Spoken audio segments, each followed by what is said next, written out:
What's the plan? Oh. Misha, in the middle, welcome. Hello. So Misha, first of all, welcome to the NXT Gen Cup. Obviously, we gave you the chance to drive our car, to join a weekend, to experience electric racing, to experience NXT Gen Cup, everything what it's about. Just shortly, how has it been for you?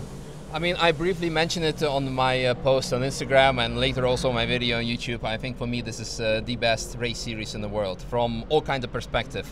The cars are fantastically prepped by all your partners and your personnel, by your staff. They offer adjustability for drivers who need to understand the driving dynamics, what it happens when you change the suspension settings. You have so many possibilities to change it, also the tire pressure, etc., etc. Even though it is electric, I think by now we should be already over the stigma that electric is boring, or I don't know, because it makes sound as if it's a straight cut gearbox. Yeah. It's fast, you have instant torque.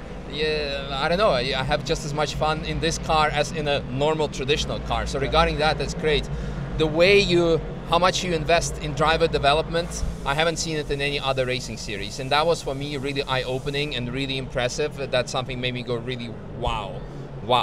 Even for myself, I think I learned more here in 3 days than sometimes I'm doing a full season, thanks to all the efforts that your engineers do, engineers of competitive teams do. They sometimes notice things that my engineer wouldn't notice. It's really tremendous. And also what you do in terms of media, for me as a content creator, you have the instant access to the onboards, to the live stream. You have actual live stream with cameras from 2024, not made by potatoes. So it's fantastic. I was really blown away, and I hope I'll get to do something more with you guys in the future.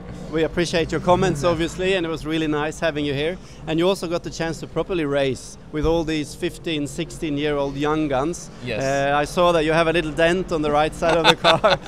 How was the racing? I mean, I've asked some of the new drivers coming in if they forget about the car being electric. Did you at some point do that? Or? I mean, I forget it from the start. I mean, I drive about like 500 different cars on a yearly basis, so it's always, I always try to treat the car as different. It's not that it's electric. Yeah, of course, you need to be aware that instant torque might come, so you need to treat the accelerator pedal more gently, especially now when it's wet.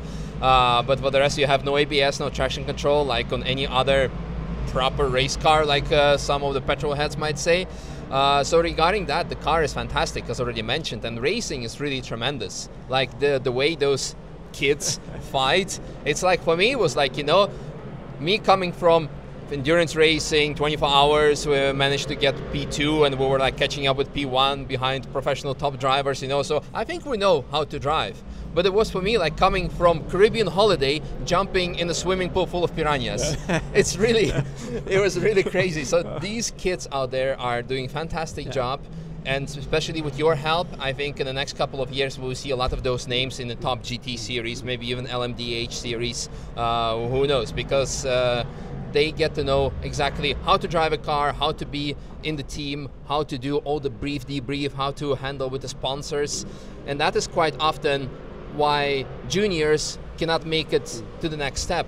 I know a lot of drivers who maybe even had the budget to go to Formula 2 or 3, but when you're at the junior racing, you only work with your mom and dad. Then you have a team of 5 people, and then Formula 1 you need to work with 500 people, and that gets too much, and you start to preparing these drivers to be able to handle that, and that's really amazing. Yeah, I mean, you're spot on. That's exactly what we want. Give them a really good race car where they can develop, where they can learn, have a platform to work professionally on all these aspects, and also, of course, DTM, a big platform, big audience with the TV broadcasts. I need to ask you though, we talk a lot, me and Dan, about push to pass. Yes. And the races we had here at Nürburgring was push to pass finishes. You know, there was 0.04 between 1 and 2 in 2 of the races.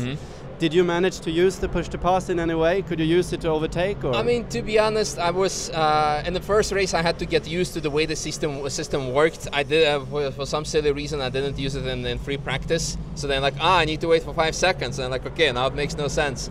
And later I was so far back in the grid, I was somewhere like behind P10 that for me it was like, yeah, let's just like use it on the straight to catch up with, to gain a bit of more time. So it is definitely usable. I know, and especially in the top, for the top teams, since this kind of racing, you really rely a lot on the drag and the drafting and slipstreaming. So push to pass can definitely make a difference. I think for sure it allows. Well, Calvin, the P1, he told me that's for him very always like nerve-wracking to think like, did that guy use push to pass already or not? So it definitely adds element, because here is when you have such a low horsepower, and especially since the cars are so equal, you really need to play with all the small factors that you have. Like one suspension click can do a lot, 0.1 tire pressure can do a lot, and push to pass can definitely do a lot. So it's definitely a nice addition. It gives you 60 more horsepower, so it's quite a lot. It's quite a lot. So I know you messed up the start a little bit and the start procedure in race 1 and race 2, but we saw in race 3 you made a really good start. You were up in P8, made a mistake, you fell back, but you fought your way back up again. So really excited to watch you race, really happy that you were here. Thanks for being a nice gentleman. And let's see, I mean, you're over 25, that's our upper age limit, so sadly you can't compete for the points or the championship, but let's see if we can have some more guests starts available for the rest of the year. That would be nice. It was fantastic, and like you said, even for me with my 34 years old, the progression was there. After every session, whether it was pre-practice, after every race, I was getting better and better, and I think that proves the concept of your racing. So thank you so much for this experience once again. Thank you for that. Thank you. Thank you.